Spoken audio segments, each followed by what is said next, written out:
December 1964. The place, 1,000 feet beneath the surface of the sea off San Clemente Island. The sea is no longer a fence impregnable, for man's control is now pressing beyond the shore and into the very depths of the dark blue ocean.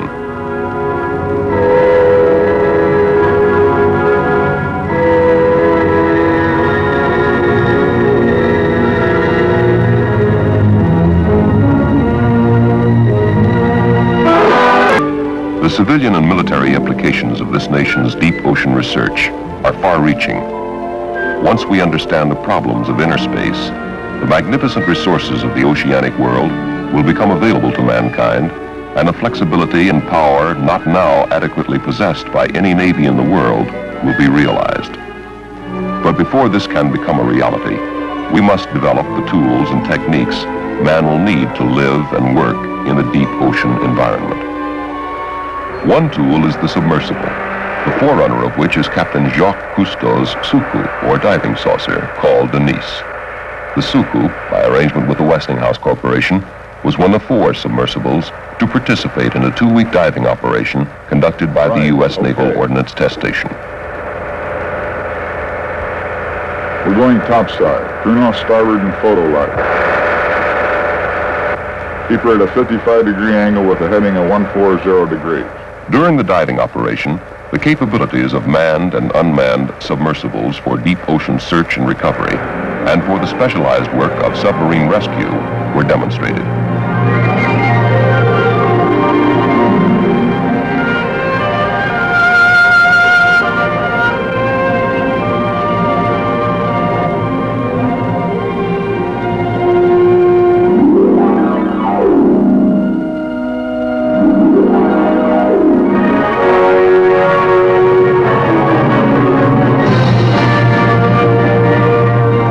Other submersibles involved in the diving operation were designed and developed by the Naval Ordnance Test Station. These included a 2-man research vehicle called Deep Jeep, a small 2-man test vehicle designated Moray, and Curve, a surface-controlled research and recovery system. At the diving site were 2 support craft and the Knott's underwater operations vessel YFU-53, control center for the submersible operation. Each day's activities would begin with the arrival at the diving site of visiting personnel from the Bureau of Naval Weapons, the Navy Special Projects Office, and other interested groups. Aboard the control vessel, these interested observers could watch all surface activities and monitor on television screens most of the underwater work.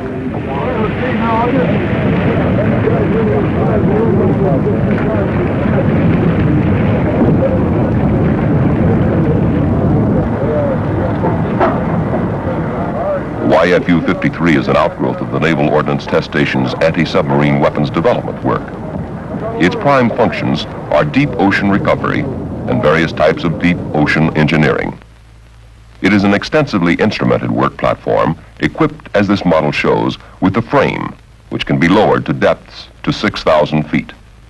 Specialized instrumentation mounted on the frame include television cameras, still and motion picture cameras, lights, a high-resolution scanning sonar, and a lariat or snare. The snare is used to recover ordnance lost on the ocean floor. Here at the control console is the frame operator monitoring the recovery on a television screen. This vessel, with its vast array of specialized equipment and instrumentation, enables Knott's to perform an unusual amount of useful work on the deep ocean floor. For the submersible operation, the deep operating frame was specially rigged with a mock-up of a submarine hatch bail, a simulated submarine hatch, a spear, and a dummy torpedo. The frame was then lowered to the ocean floor 1,000 feet beneath the control vessel.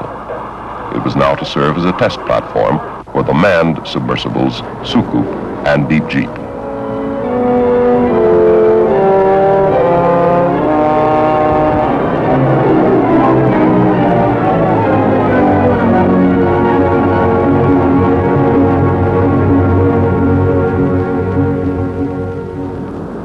As these preparations proceeded, approximately 300 yards away, launch preparations were underway aboard the Birch Tide, the support vessel for the French diving saucer.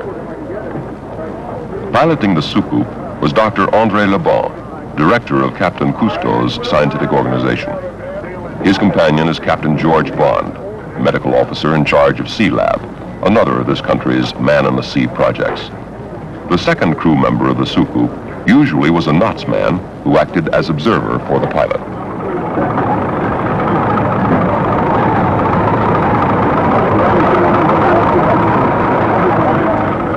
Man descending into the sea to explore and perform useful work requires a submersible capable of mobility and precise maneuvers.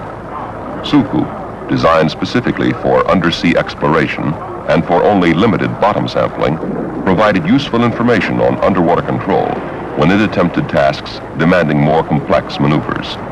In this dive, it was intended that the soucoupe would demonstrate the manned submersible's ability to locate an object on the ocean floor and perform a recovery, even though the vehicle itself cannot lift a heavy object. To fulfill this assignment, the submersible was equipped with a Knots-designed inflatable recovery device. It consists of a clamp, a gas generator, and an inflatable bag.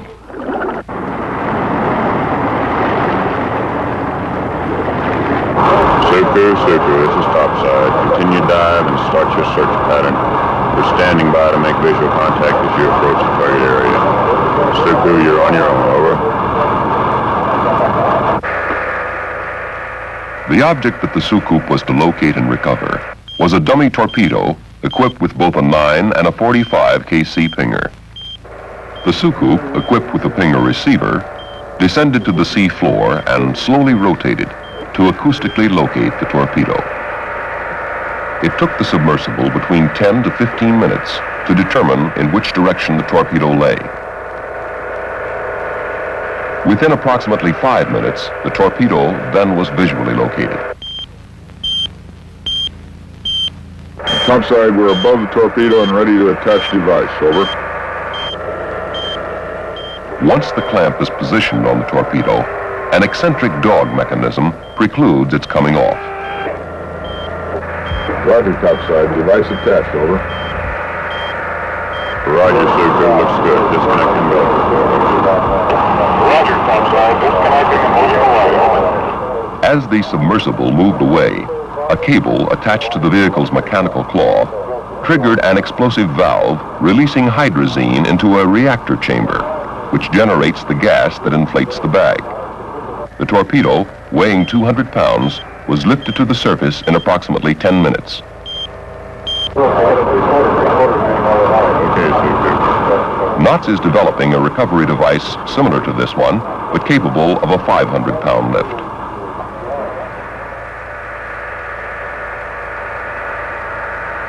Having successfully fulfilled its first assignment, the soucoupe approached the frame beneath the Knots underwater operations vessel. It was questionable that the submersible could accomplish this next task, but by careful manipulation of its 2 water jet controls, the vehicle was maneuvered onto the simulated submarine hatch.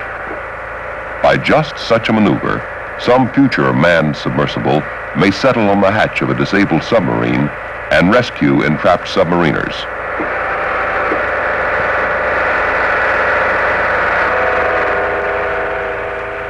Now the soucoupe will pick up the spear with its mechanical claw and attempt a maneuver that would be required if a downed submarine were lying at an odd angle. In such a case, a submersible probably would have to attach a line to the hatch bail and winch itself into position on the hatch. The soucoupe again was able to perform this precise maneuver. Okay, topside, we're moving in now to make contact with the hatch bail, over.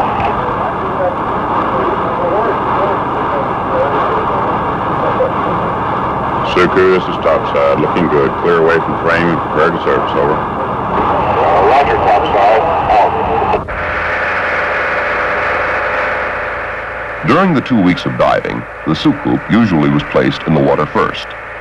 Following its lift out, the Knots submersible, Deep Jeep, then would be sent to the bottom. Listen, me and Callahan. Well, you want the bubbles forward on Deep Jeep is a 2-man research vehicle capable of depths to 2,000 feet. Basically, it is a 5-foot steel sphere with a battery pack at its bottom and a syntactic foam float at its top. Weights held on by electromagnets encircle the bottom of the vehicle and are used for ballast variation. The chemicals used in Deep Jeep's air purification system provide the vehicle an operating time of 4 to 6 hours and up to 60 hours in an emergency. Unlike the Soucoupe, whose passengers recline, the Deep Jeep operators sit upright.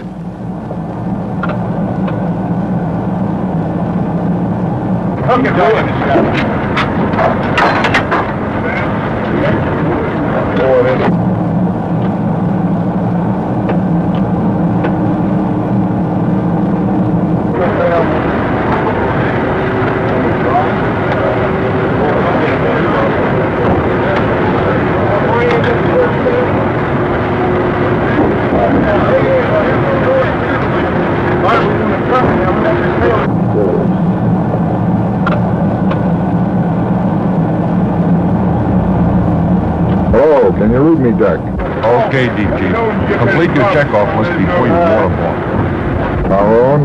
Instruments working satisfactory. Environmental system working satisfactory. Deep Jeep is designed as a work and research vehicle. Its potential uses include performance of manned work in deep water, geological and topographical surveys of the sea floor, and investigations of ocean phenomena such as the deep scattering layer, which acts as a false bottom for sonar signals.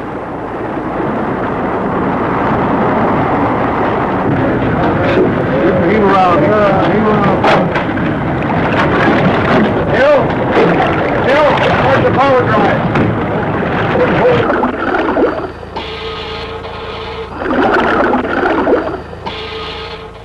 Having watched the launch of Deep Jeep from the deck of the YFU-53, observers returned to the instrumentation room to monitor the submersible's maneuvers about the submerged frame. In this dive, Deep Jeep was to move several hundred yards away from the control vessel, then locate and home in on an acoustic pinger mounted on the frame. Communication with the surface ship is achieved with an ultrasonic telephone system which provides reliable communication at distances up to 2,000 yards.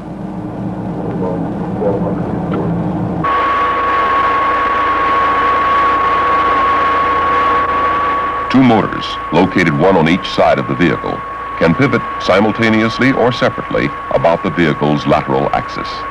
The submersible is maneuvered by altering the speed of these motors and the angle of each propeller. In fact, Deep Jeep's flight through liquid space is much like that of a helicopter.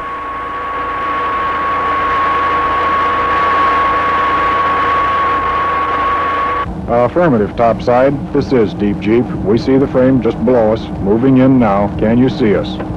Over. Roger, Deep Jeep. I have you in sight. About 250 degrees from me, approximately. Despite the fact the control systems of both the Soucoupe and Deep Jeep are considered to be somewhat primitive, the vehicles were found to be capable of the hovering and settling maneuvers required for submarine rescue work and for deep recovery operations. Ideally, man would like to do on the seafloor what he does on land, tarry in some selected locale, or move rapidly to some distant area of interest. Submersibles like Deep Jeep and Soucoupe will enable man to familiarize himself with a particular area, while submersibles like Moray will provide him a long-range exploration capability. The concept of a small two-manned submarine is not new, but the approach Knots took when designing the torpedo-shaped Moray is. Instead of scaling down a submarine, Knots applied the principles of torpedo design. Moray is a positively buoyant 33-foot-long vehicle with a body diameter of 64 inches.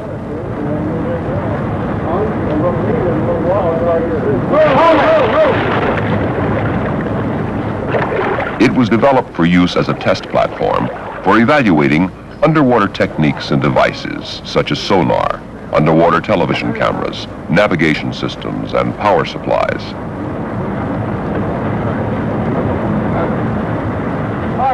Encased within Moray's free-floating fiberglass hull are two 5-foot pressure-resistant spheres. One houses electronic gear, the other a crew of 2.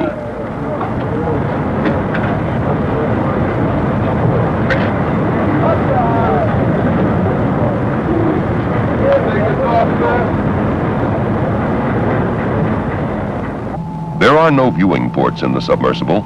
Instead, a high-resolution, short-range sonar is used to detect and localize underwater objects. For positive, close-range classification, a 2-camera television system is used. One camera provides visibility at the surface through a forward-viewing periscope. The other is a bottom-viewing camera. A dead reckoning navigation system provides continually updated information on the vehicle's position. The life support system was designed originally for the Mercury project. The system, modified to meet the requirements of an inner rather than an outer space capsule, provides Moray an operational endurance of 24 hours.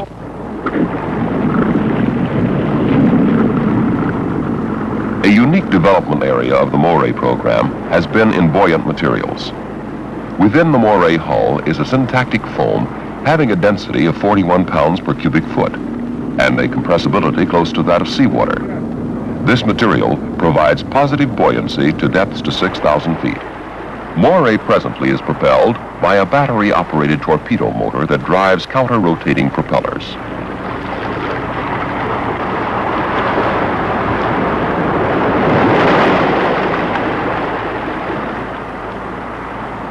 The vehicle's surface speed is 6 knots.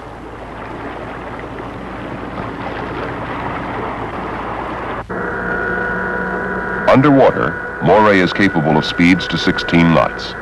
Its depth capability is 6,000 feet. Nice Gator 6.6, this is Nice Gator 6.5. We've leveled off at a sound rating of 15 feet. Our present course is 250. Standing by. Over. 6-5, this is 6-6. Next run, 300. Speed, A1. Order depth 60 feet. Remain at depth 5 minutes or until your voltage drops. 6-6, this is 6-5. Correcting course from 250. To 300. Depth 25 feet. Will correct.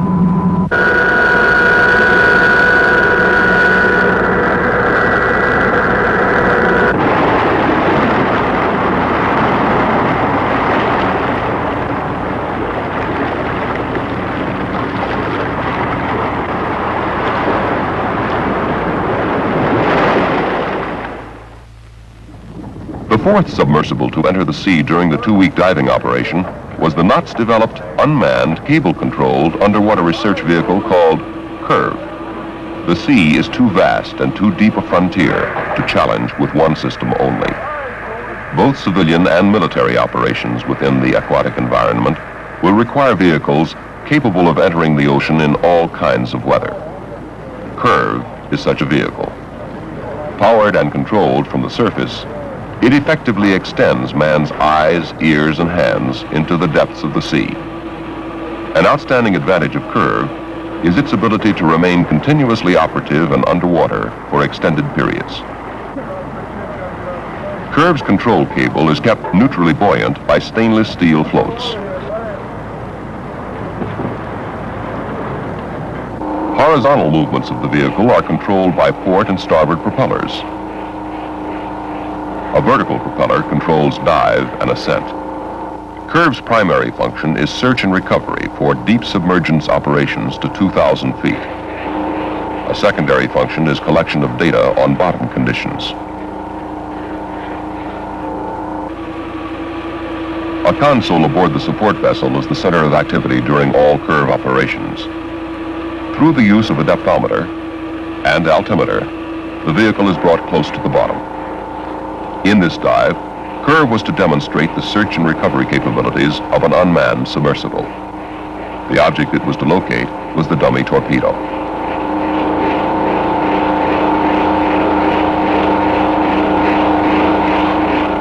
At this stage of the search, sonar provides the primary means for locating the torpedo.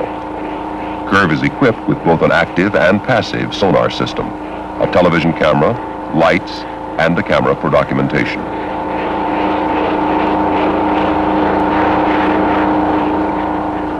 The curve operator holds curve on course until the torpedo is visible and classified on a television monitor.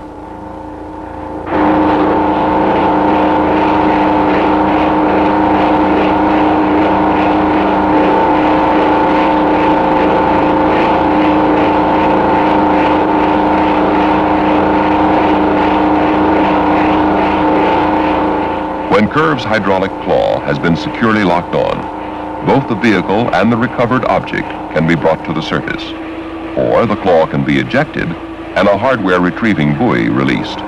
In this case, the claw was disengaged from the torpedo. For Curve, an extension of man, and Suku, representing man himself, now were to attempt a rendezvous in the sunless sea depths.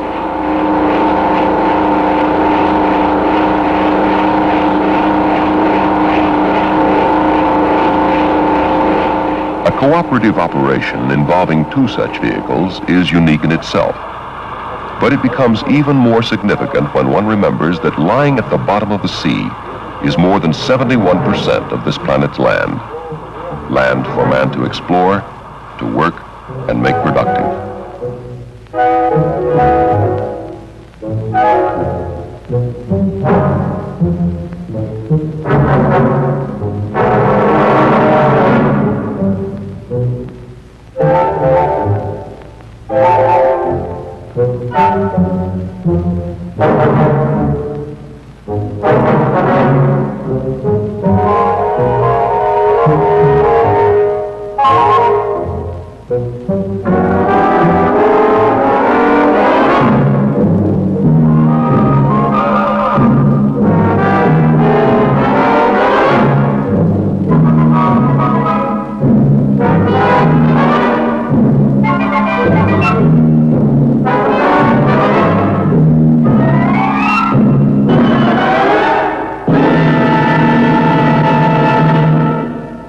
According to the biblical chapter Genesis, man's heritage is the sea. But to claim the riches of this great cornucopia and wrest from its depths any threat to his nation's security, man must develop a technology oriented entirely to the world of liquid space beneath its surface. Suku, Deep Jeep, Moray, and Curve are but first experimental steps in this challenging effort.